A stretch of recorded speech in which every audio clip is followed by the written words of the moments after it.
Alright, y'all, we are back here again, part 3 of this vlog with Brandon, who is a doctor.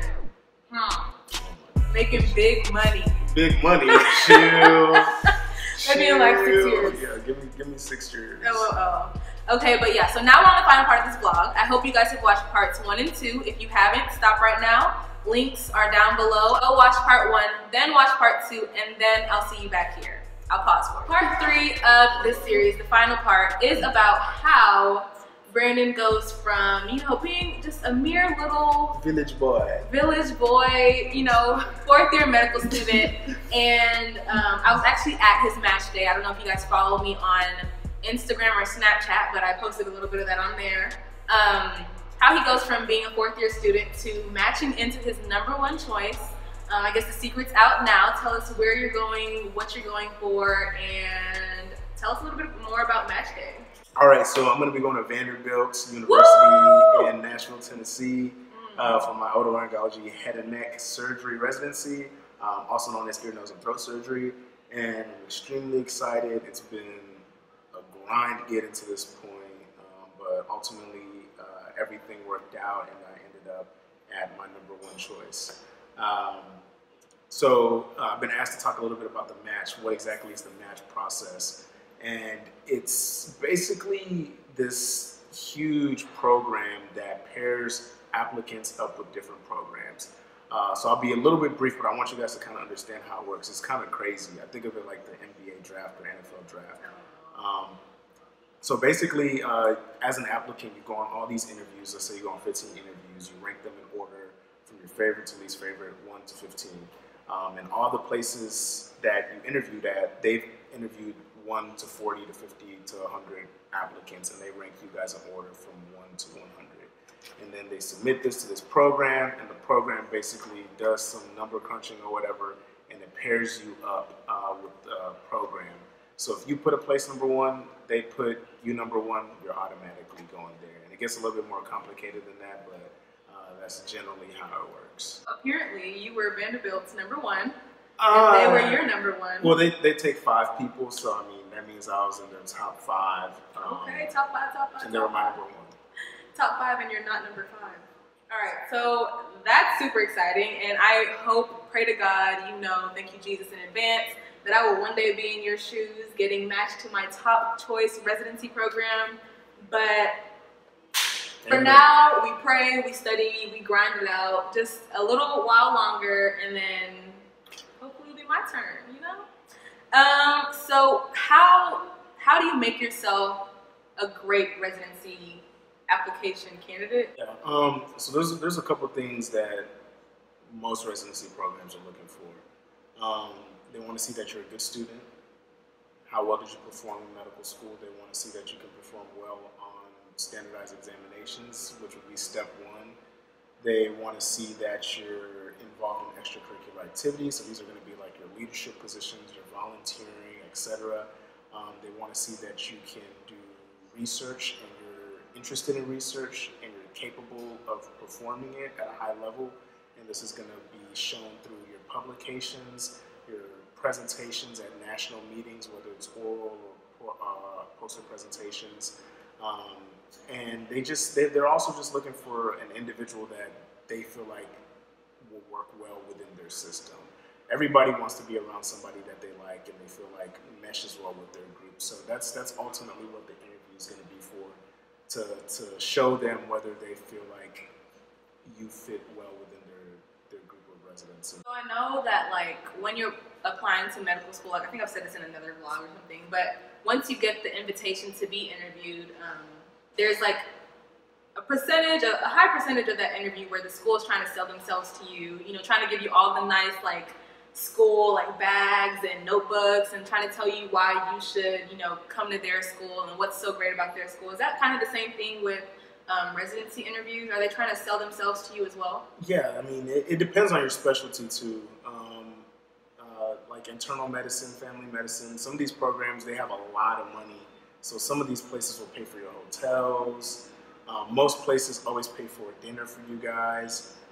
They give you goodie bags at certain places, but it's really specialty specific. But overall, all these programs are going to try to recruit you to some extent because they want you to come there. And you just ultimately have to decide whether you feel like they're a good fit for you and they decide if you're a good fit for them. So what factors played a role in you choosing Vanderbilt as your number one?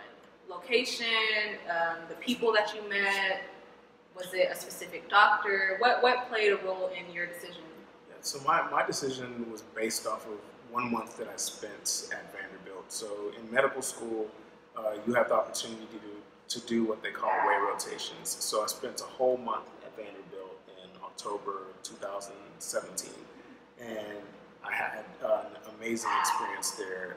The people were extremely nice. They had a great work environment. It was such a collegial, collaborative environment, and I felt like I would fit well in that system. It wasn't one of those intense, competitive environments where it's malignant is the word that they always like to use for describing some of these types of programs, but it's the complete opposite of that. It's somewhere where you want to work, somewhere where I'm going to have fun on a regular basis.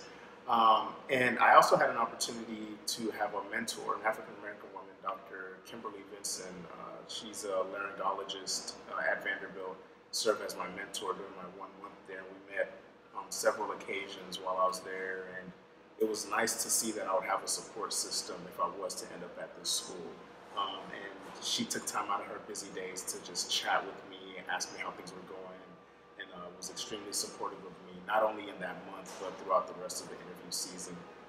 So those are like the major factors that really played a role in me ranking them so highly. And then also Vanderbilt, it's one of the best programs in the country. It's extremely well regarded, with some very prominent faculty members that are known internationally. So it sounds like your elective rotations during fourth year, right? They're only during fourth year. It sounds like they're super important, and they can play a huge role in picking a residency program. So how do we look for the right elective program? Because we only have so much elective time, right? So how do we look for the right elective program to go to? How do we go about selecting that? Talk to people. You don't know because you haven't been through it, and you know very little about the programs out there. So you have to talk to your peers that might be at other schools. You have to talk to your mentors that know the faculty members at these different institutions and know what the general feel of those places is because they're involved within the specific specialty.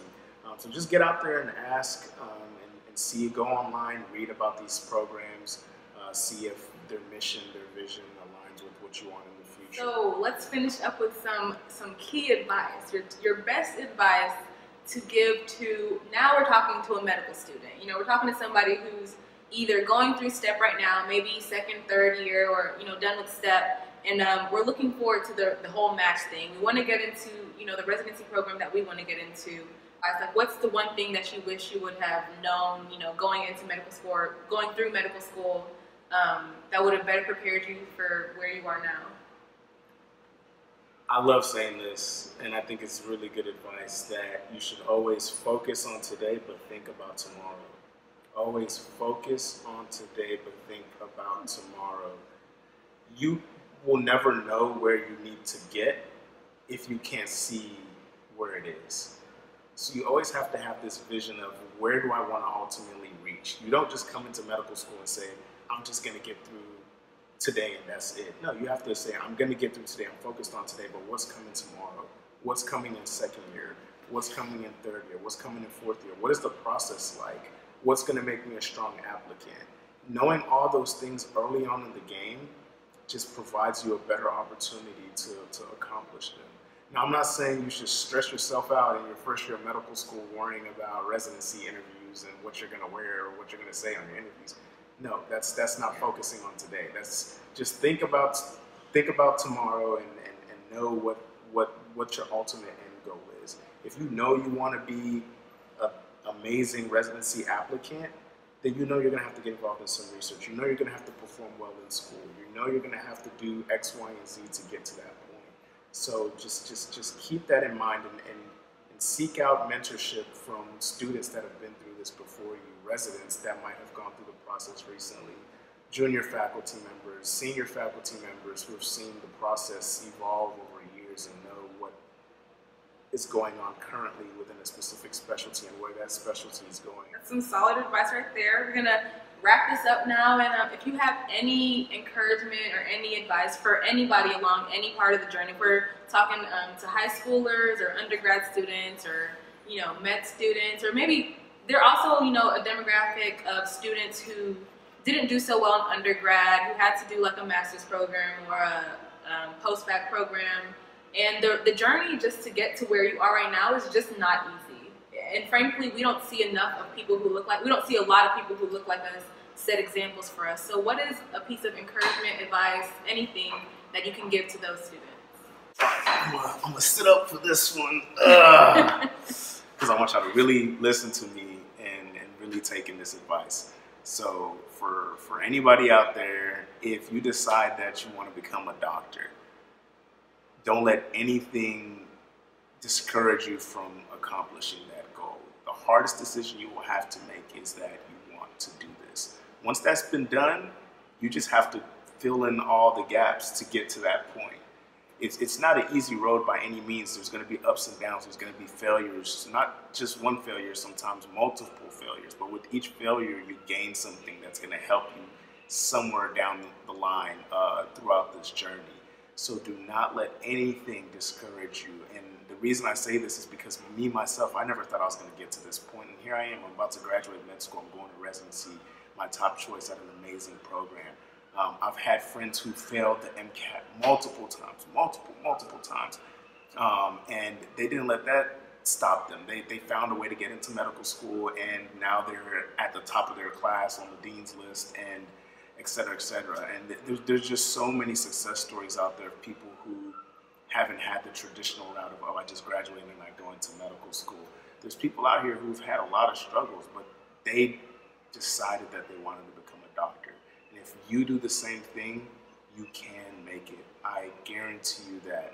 And if you don't make it, find me in a couple of years. I'll be rich. I'll have some money. I will give you $10. If I am wrong, I will give you a whole $10. Dang. Not 2 5s, a $10 bill. He got money. A $10 bill. But no, in all seriousness, y'all can do it. By watching this vlog, it already shows that you have some form of commitment to becoming a physician. Continue to watch, continue to be motivated, and continue to be great. And don't let failure stop you from moving forward. Don't let failures stop you from moving forward. Thank you so much for being a guest on today's vlog. Thank you for having me. It's no problem. Like I said, you've been such a voice of like reason and wisdom for me throughout my first, 2 years or whatever.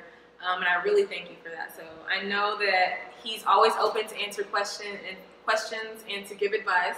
So his contact information, like I said before, will be in the description box below. Shoot him any questions, comments, concerns, and I'm sure he'll get back to you whenever he has time. If I don't respond the first time, just contact me again and I will definitely get back to you. So that about wraps it up for this series. This is the third vlog in a series of 3. If you haven't watched the first 2, I don't know how you got to this point, to the end of vlog number 3, but you need to go back and watch 1 and 2. The links are down below. Thank y'all for tuning in. As always, like, comment, subscribe, and share this with your friends. Share this with your students if you're a teacher. Share this with your neighbor. Make your cat sit down and watch it. Like, we out here trying to change lives and trying to be successful Black men and women in these streets. So thank y'all for tuning in to Black Girl White Coat. Y'all tune in again later. Stay tuned to my Instagram for updates and all things BGWC. Bye.